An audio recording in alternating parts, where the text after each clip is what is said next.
सभी बड़ों को नमस्कार। आज एक नई कथा सुनाने जा रहा हूँ। कहानी भगवान के भोले भाले भक्त की। भक्त धन्ना जी का जन्म मुंबई के पास धुआन गांव में एक जाट घराने में हुआ। आपके माता पिता कृषि और पशुपालन करके अपना जीवन यापन करते थे। वह बहुत निर्धन थे।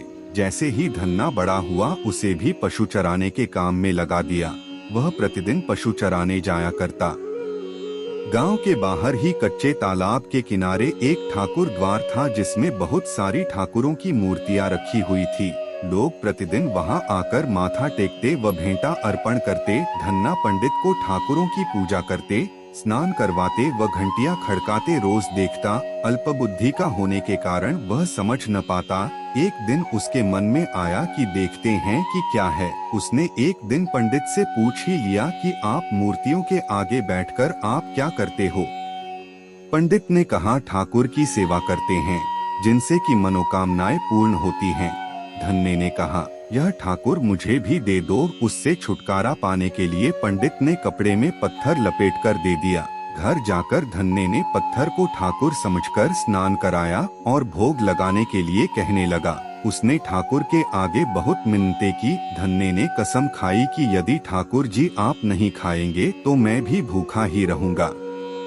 उसका यह प्रण देखकर प्रभु प्रकट हुए तथा रोटी खाई व लस्सी पी। इस प्रकार धन्ने ने अपने भोलेपन में पूजा करने और साफ मन से पत्थर में भी भगवान को पा लिया। जब धन्ने को लगन लगी उस समय उसके माता पिता बूढ़े हो चुके थे और अकेला नव युवक था। उसे ख्याल आया कि ठाकुर को पूजा से खुश करके यदि सब कुछ हासिल किया जा सकता है तो उसे अवश्य ही यह करना होगा जिससे घर की गरीबी चली जाए तथा सुख आए। ऐसा सोचकर ही वह पंडित के पास गया। पंडित ने पहले ठाकुर देने से मना के दिया कि वह ठाकुर की पूजा अकेले नहीं कर पाएगा।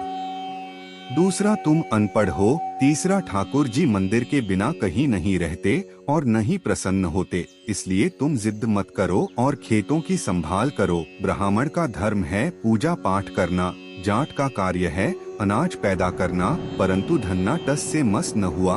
अपनी पिटाई के डर से पंडित ने जो सालीग्राम मंदिर में फालतू पड़ा था उठाकर धन्ने को दे दिया और पूजा पाठ की विधि भी बता दी।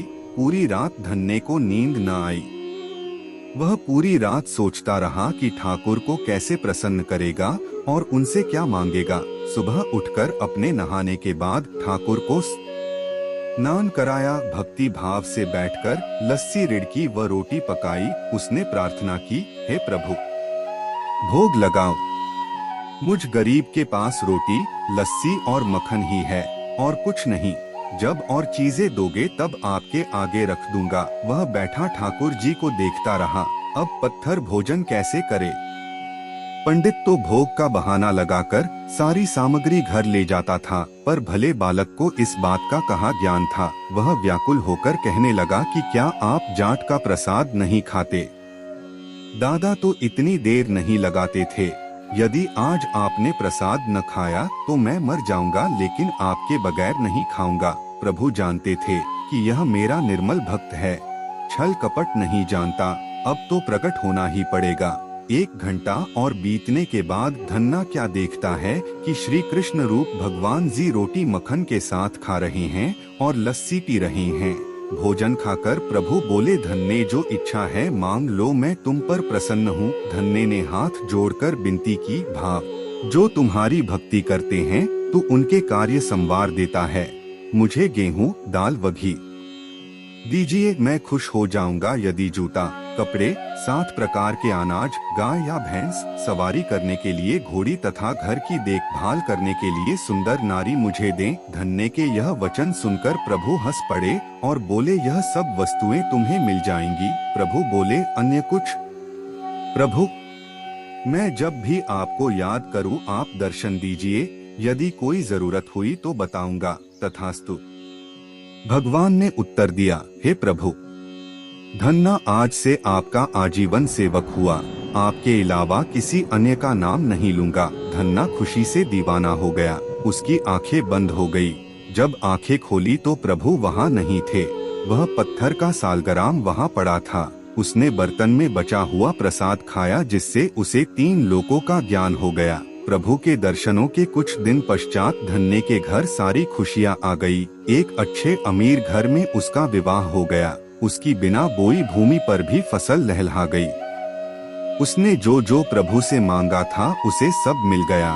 किसी ने धन्य को कहा, चाहे प्रभु तुम पर प्रसन्न न है, तुम्हें फिर भी गुरु धारण करना चाहिए। उसने स्वामी रामानंद जी का नाम बताया।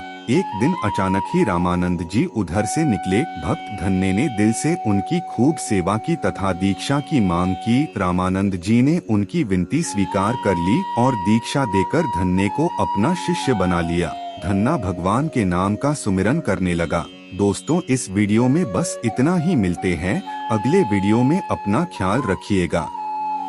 उम्मीद है कि आपको यह कहानी पसंद आई होगी। आपका कोई भी सुझाव है तो मुझे कमेंट में कह सकते हैं। कृपा करके आप मेरे चैनल को सब्सक्राइब करें और मेरी वीडियो को लाइक करें, ताकि मुझे धार्मिक वीडियो बनाने का हौसला मिलता रहे और आप सबका प्यार भी मिलता रहे। कृपा मेरे चैनल को सब्सक्राइब करें।